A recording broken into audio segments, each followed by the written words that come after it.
the bullshit, it's a stick up. Every single day this nigga drop off a pickup. Bad loot in the Jeep, I don't sleep on that bastard, cause I got his root mastered. He and his people run shit like a track meet.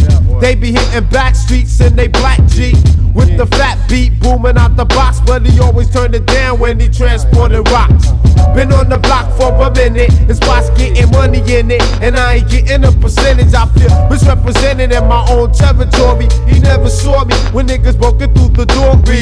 Hemmed him up and took him straight to the back. Pistol whipped him with gas till he handed the stack.